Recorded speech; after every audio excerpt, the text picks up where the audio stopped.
منظوریاں لینے کے لیے ملاقاتیں کرتے ہیں، وزراء کو پریس کلبوں میں بلا کے ہم پھول کی پتیاں نچھاور کرتے ہیں اور بات ہم کرتے ہیں کہ پہلے یہ وعدہ کیا گیا تھا ووٹ کو عزت دینے کا، اور پھر ہم بات کرتے ہیں کہ قانون کی بالادستی کی بات کی گئی تھی۔ مطلب ہم اپنے طرف تو ہمیں دیکھنا چاہیے نا کہ ہم ساری عمر سیاستدانوں کو یہ سوال جواب کر کے اور انہی کو جو ہے انہی کا احتساب کر کے ہم اپنی جسٹیفیکیشن دیتے رہیں گے کہ ہم جو نہیں کر پا رہے بطور صحافی۔ معزز جو سینیٹرز اور ایم این ایز اور وکلا کا بھی یہ بیسیکلی اسٹرگل تو مشترکہ ہوتی ہیں، اس میں کوئی سیاستدان یا صحافی یا وکلا یا سول سوسائٹی ایک دوسرے کو جتنے بھی سوال کرے اچھی بات ہے، مگر ایک موقع ایسا آتا ہے کہ جب سب کو ایک ساتھ بات بھی کرنی ہوتی ہے،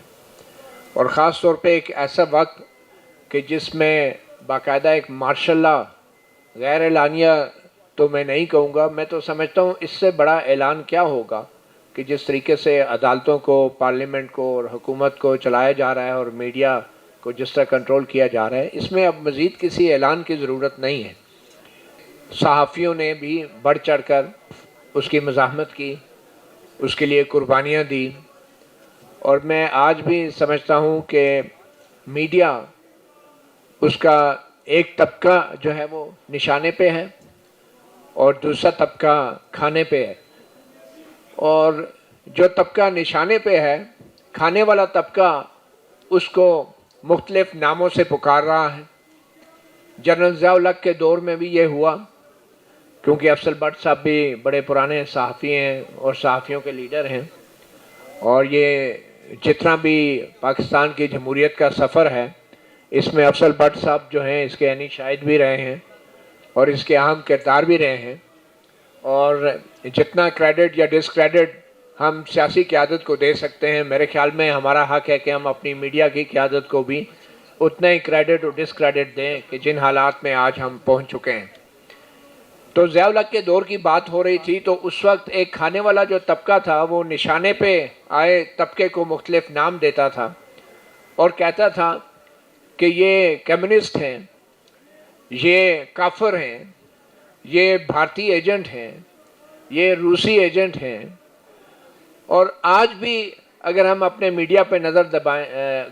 گھمائیں تو ہم دیکھ رہے ہیں کہ کچھ صحافی آج بھی بات کر رہے ہیں کہ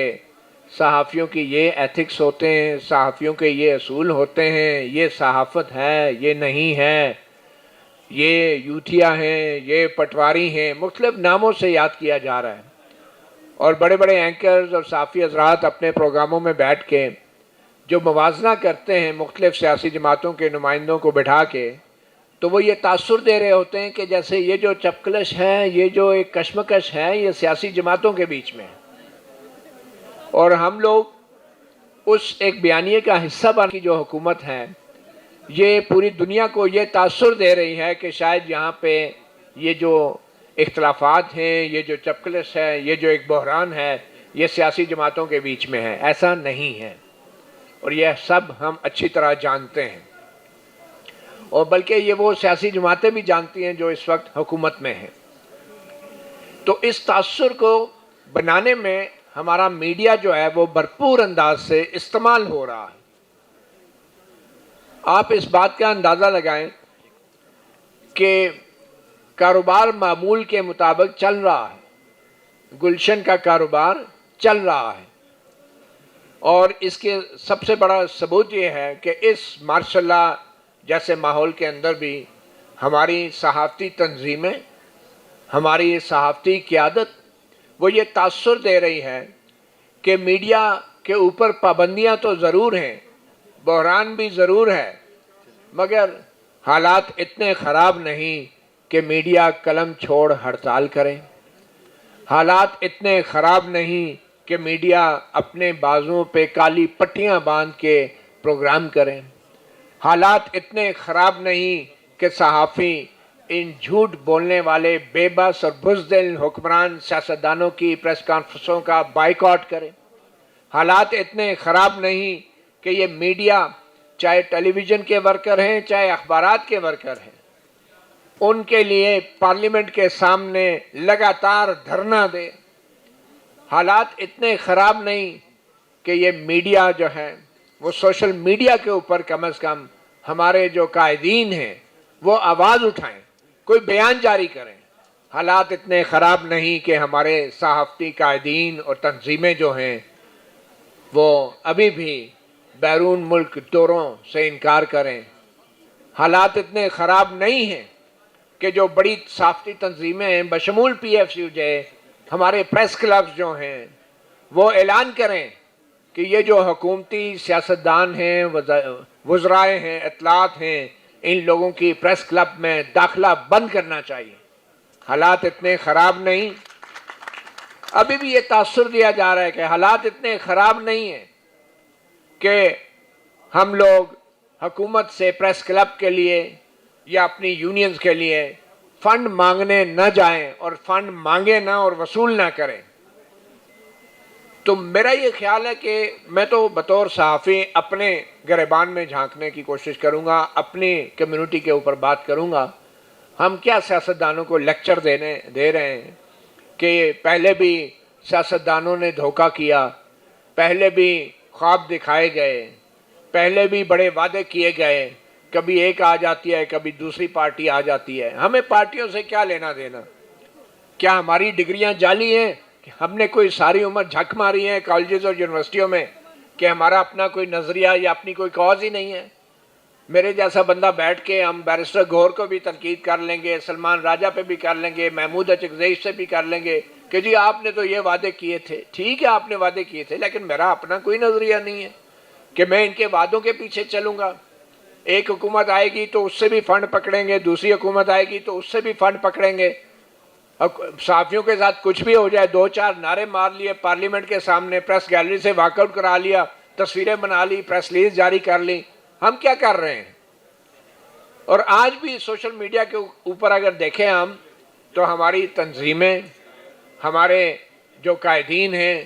وہ واضح پوزیشن نہیں لے پا رہے ان تمام مظالم کے حوالے سے کہ جو اس وقت میڈیا کے ساتھ روا رکھے گئے ہیں.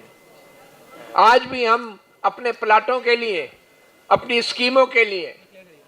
منظوریاں لینے کے لیے ملاقاتیں کرتے ہیں.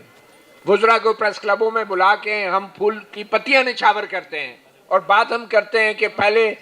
یہ وعدہ کیا گیا تھا ووٹ کو عزت دینے کا, اور پھر ہم بات کرتے ہیں کہ قانون کی بالادستی کی بات کی گئی تھی.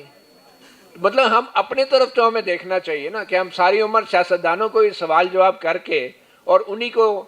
جو ہے انہی کا احتساب کر کے ہم اپنی جسٹیفیکیشن دیتے رہیں گے کہ ہم جو نہیں کر پا رہے بطور صحافی, کیا کچھ نہیں کیا. آج وہ ناصر زیدی صاحب, اللہ تعالیٰ ان کو صحت دے, زندگی دے,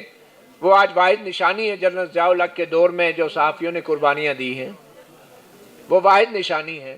ان کو کوڑے پڑے, لاٹھیاں پڑی, ٹارچر ہوا, ٹیئر گیس ہوئے,